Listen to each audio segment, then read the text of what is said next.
Hey, everybody. Welcome to Text Request Talks, where we have conversations with business leaders about how they make things happen. Presented by Text Request, a business text messaging platform that lets you text from your office phone numbers directly on your computer or any other device so you can stop making phone calls and start actually getting responses. I'm Kenneth Burke, and today we're talking with Matthew Sullivan, who's the Chief Operating Officer of a couple of Sylvan locations around Abilene, Texas. So, Matthew, thank you so much for joining us today. Thanks for having me, Kenneth. We'll kick it off, hopefully, a pretty easy one. How did you get into this line of work? Well, it's a family business for us. My dad got started with Sylvan back in 2000, so 24 years ago. And I was in sixth grade when he first got into the Sylvan franchise business. So I began as a Sylvan student, believe it or not. I went through Sylvan. My dad put my brother and I both through the Sylvan programs when we were growing up as students. And I went through it from sixth grade all the way through the end of high school. Experienced the difference personally in my own education. And then when I graduated high school and graduated college, my desire was to do anything but work for dad. I felt like I wanted to be one of those guys that went out and, carved his own path and felt like he was independently successful and didn't get a job because dad gave him one. And so I moved away, worked in San Antonio for a couple of years in a technology consulting company. And then a couple of years in, had felt like I was just losing my purpose and passion in my work, and began retracing my steps and realizing again how much of a difference Sylvan had made for me. Also realizing how much I enjoy working with youth and making a difference in the lives of the youth. So I called my dad and said, "Hey, I'm pretty discontent," and he talked me into coming on board back in 2011, and he and I have been working together ever since. So that's how it got started.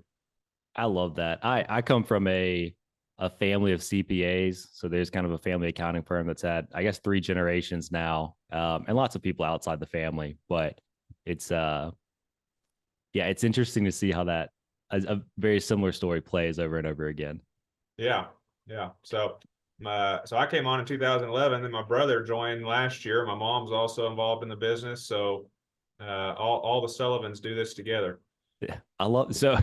One of the few people who, when they say our business is like our team is like a family, you actually mean it.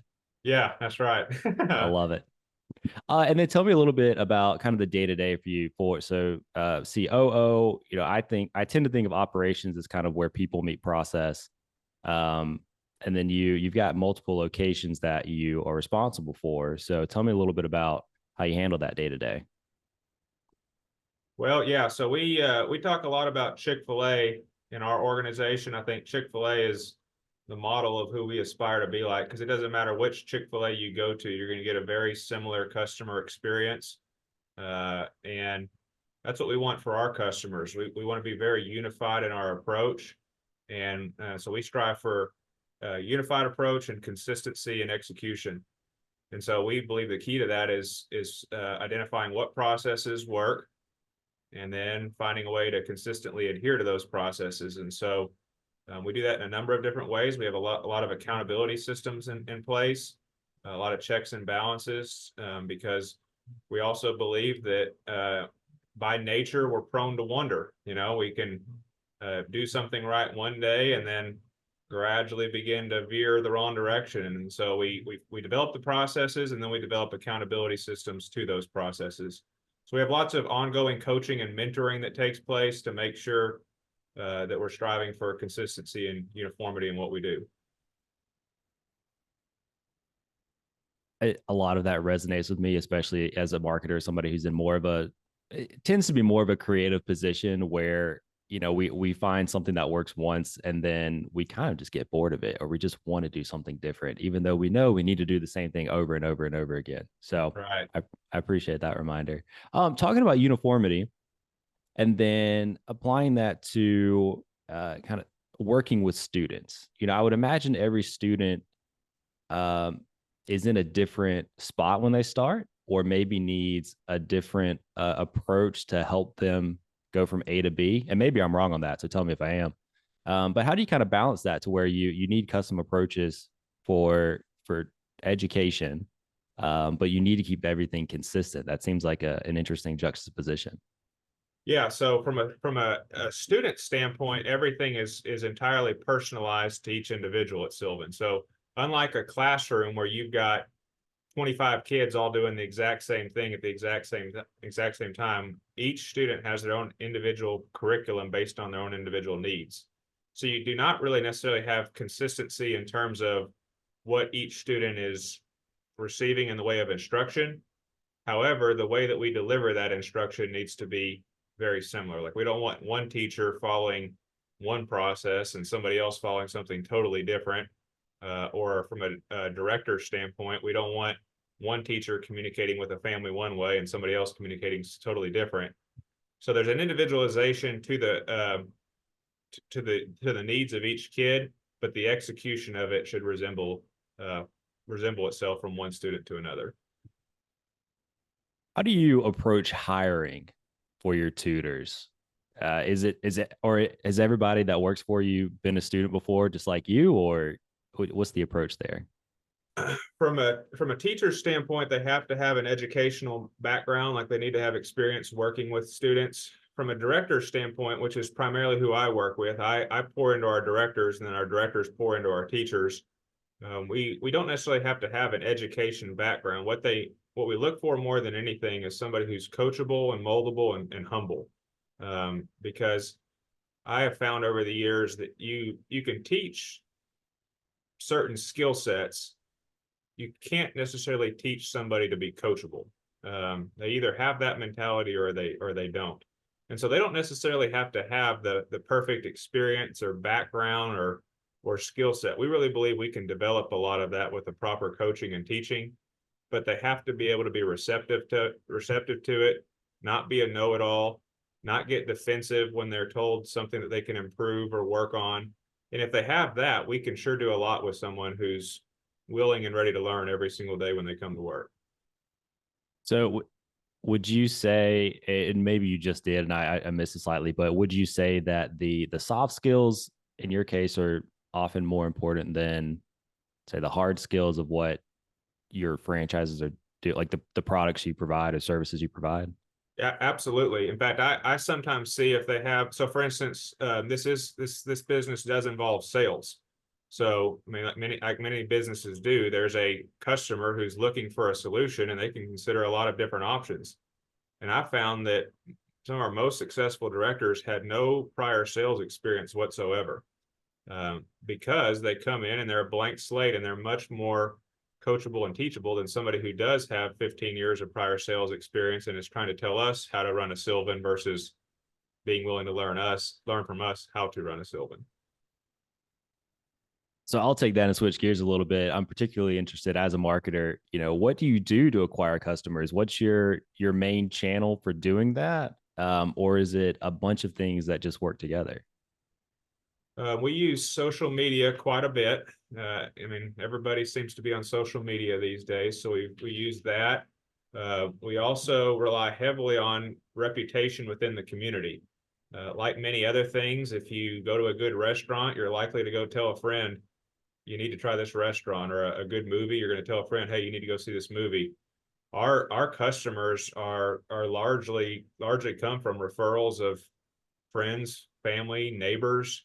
They have a great experience with their kid. They have an experience that sends their kid's education a different direction. I was talking to a mother just the other day, and although we are paying for social media advertising ourselves, this mother became a walking billboard. She posted on her own social media saying, hey, my kid got AB honor roll for the first time in 5 years. And so, I mean, what better than that, than a real life story? And then sure enough, you have a bunch of moms chiming in, what'd you do? How'd you do it? Then you have other Sylvan parents who are friends with her saying, hey, I use Sylvan too. And all of a sudden you've got a full network of people talking about Sylvan, all from just word of mouth. And so that's the most powerful. I mean, as a marketer, I know you guys are trying to create exactly that, and that is conversations about a product or service, and some of our parents do that for us. Yeah, that's about the most heartwarming referral process I've heard lately. I love it. Yeah. Going back to the team element some. So, you know, effective management is so important. Delegation is a huge part of that. And I'm curious, how do you approach delegating things to your directors versus knowing what you need to keep for yourself to focus on? Yeah, I would say this is something I've had to learn and I'm still learning because by nature, one of my weaknesses is to control. I can sometimes grip the wheel too tight. And so what I'm what I'm learning is the only way directors grow and the only way other people grow is to give them a chance. And they may not do it as well as you do it. They may not do it the same way you do it. And I'm learning that's not always bad. And so sometimes you have to extend the rope knowing it may not get done at the same level you would because they're still learning and they're growing, but it's the only way that they're ever going to get to where you are is by having those experiences. So I think when it comes to delegation, for me, it's just learning to realize I can do a whole lot more when I'm not the one always doing it, and it doesn't always have to be done exactly the way I would do it for it to be successful. Is there anything that you have done in the let's say the last year or so, anything that you've done that has created an outsized impact? That's always a question I like. Or is there anything that maybe your directors have led that's different than what you would have done, but that really stood out as a good thing? Yeah, I've learned. We have a director in our Lubbock office, and I've learned a lot from her. One of the things that we've changed recently is the way we communicate with customers, and it's come as a result of things that she does, not things that I've done.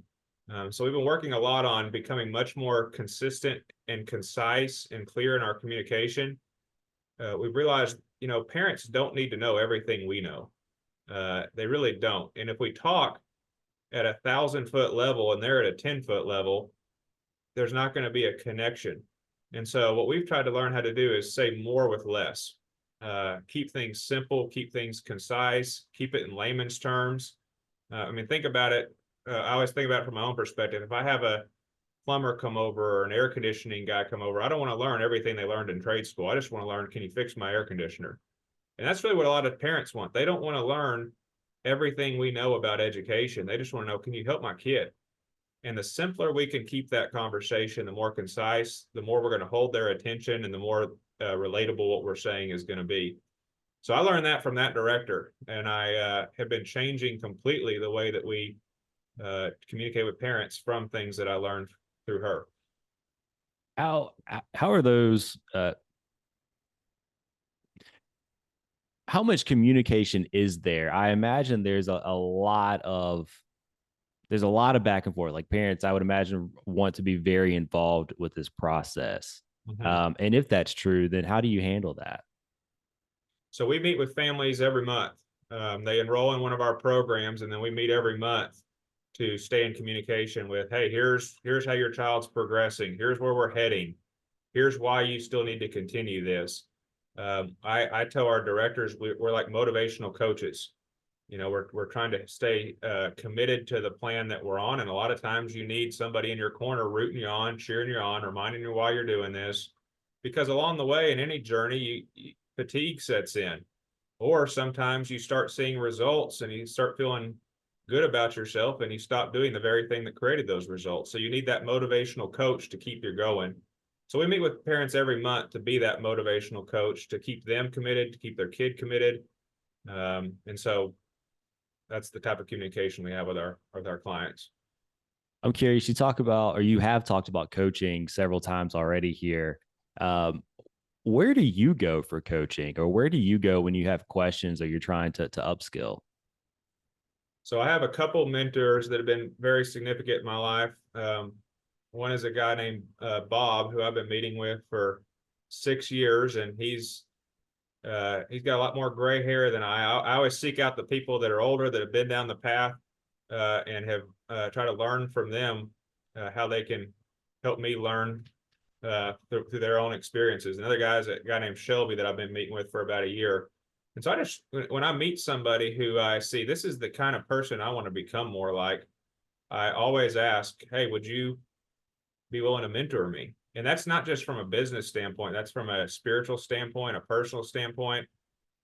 These two men mentor me not just in my business, but in my marriage, in my role as a father, in my relationship with God. And so it all intertwines, in my opinion, in order to be. If you're going to be a good business leader, you also have to have a healthy home environment.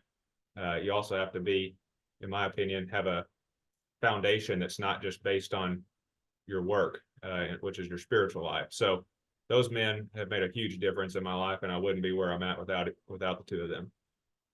Is there anything recently that stands out as something you've learned through those meetings? You know, maybe it's something you've learned about business, maybe it's something you've learned about yourself. Anything that stands out, or is it just all great? Yeah, I would say one of the things that, in particular, in a recent conversation I had with Shelby, so 2023 was not our best year as a company. It was a year that was not as strong as 2022 or 2021, and he's been working with me a lot about how to respond when things are not going your way, and having the proper response, and how to focus on what you can control and what you cannot control, and not what you cannot control. And so a lot of those conversations have been very helpful for me, because that's life. It's how you respond when things are not going your way that's the key. And so that's a big area of emphasis that we've had recently in our conversations. What does the next year or so look like for you then? Or do you know? Are you in a process of figuring that out, or do you have a pretty good roadmap for where things are going? Our theme for 2024 is good to great. There's a book by Jim Collins called Good to Great, and that's our theme, because we had a good year in 2023. Don't get me wrong. It was a good year by most people's standards, but it wasn't as good as we wanted it to be.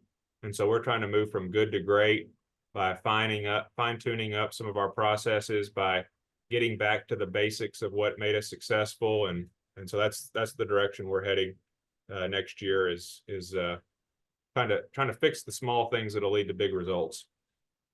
One of the questions I had that I wanted to ask you was, are there any book recommendations you want to make? I know for myself, I'm a big reader. A lot of our listeners, our audience, tend to be big readers. So is good to great your recommendation? Is anything else that would stand out?